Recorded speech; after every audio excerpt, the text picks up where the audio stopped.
yau dai an miƙa mulki wa mutane a Najeriya ko da shugaban ƙasa da waye da gwamnoni da su waye kuma 'yan majalisu. To bakinmu ya furta alkhairi, mu iyaro bakinmu, babu wani abin da ya kamata ya dinga fita sai dai mu dinga taya su da addu'a Allah ya ba su iko rike mulkin nan su mana adalci. Wallahi tun daga in muka fara tsine musu, na rantse da Allah idan muka shiga wani bala'in kuma sai mun rasa inda za mu saka mu. Na farko ba a tsine wa shugaba. Na sha giya mana duk mai tsine wa shugaba kamar mutumin da yake cikin mota ne luxurious, da kai da matanka da 'ya'yanka an gangara ana gudu, sai ka tashi ka ɗaya ka ce jama'a, sai kowa ya sauya ka ce Allah ya sa direba ya lalabi birki ya ji babu. Za ka iya wannan addu'ar? Za ka iya? Ɗaya ne da wanda yake yi wa shugabanni mummunar addu'a. An gane ku? Don haka muna musu addu'an Allah ya sa sun karɓi mulkin nan cikin aminci da dacewa. Duk inda ba za su iya ba, mu ma ba za mu iya ba, Allah ya iyar musu. Duk cikinsu babu mai iya gudanar da mulkin Najeriya in Allah bai so ba. Duk kuɗinka duk iyawanka. Don haka mun miƙa al'amarinmu zuwa ga Allah. Wannan jagoranci da duk wahalan da ƙasarmu ta shiga, Allah ya canja mana.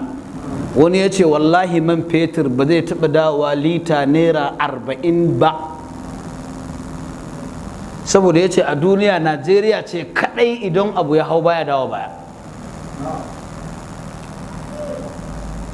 Na ce a dakata malam,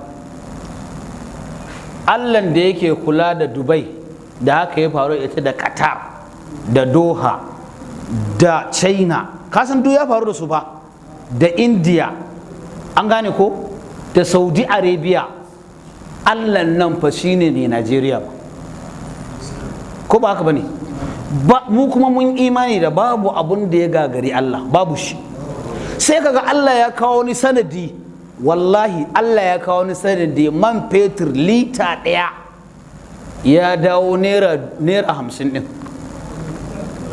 Me dalili? Saboda akwai hanyoyin da Allah yake da su wanda mu ba mu san su ba.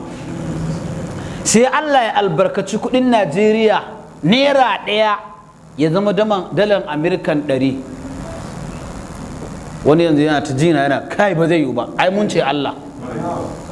In kana so ka ce a zai gagari Allah, mu ji zai gagari Allah? Ba a taɓa wayan gari lokacin da dalan Amerikan da kudin Najeriya daidai suke ba? Ba a taɓa yin wannan zamanin ba? Kar ka manta Dubai da kake ji a duniya, Dubai da irin su Qatar, Dubai ma kawai, Najeriya ta taɓa ba su jari ba mana. Me ta ba su? Jari. Ka duba yanzu idan in kana hulɗan kasuwanci da Dubai, kai ƙaramin mutum ne, amma Najeriya ta taɓa ba su jari. Ba yanzu ana ɗauki wuta a Najeriya ba, yanzu ma na ga kaman an jima za a ɗauki wutan nan ko? Ka sani cewa komai za a iya gyara shi a Najeriya. Ghana sun yi bukin shekara 20 wuta bai rawa ba, daga Najeriya aka ba su wuta. Zai gyaru ko ba zai gyaru ba? Na? Duk yadda kuɗinmu ya lalace a duniya, in an tashi irga masu kuɗi sai an saka da wani a 'yan Najeriya, ko ba a sawa? Za a saka. Kenan Allah hanyoyin shi da yawa zai iya kawo mana sauƙi, amma fa sauƙin ba zai yiwu ba sai in mun canza. Inna Allah la yughayyiru ma bi qaum. Mu dage da addu'a wannan gwamnati da duk wanda ya samu wani mulki, kama daga kan shugaban ƙasa har kansila,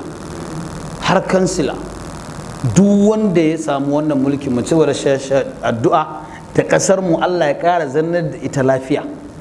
Amma ƙasashen duniya da suke ƙoƙarin su haddasa yaƙi a Najeriya suna nan da yawa, ƙasashe sun kai 5.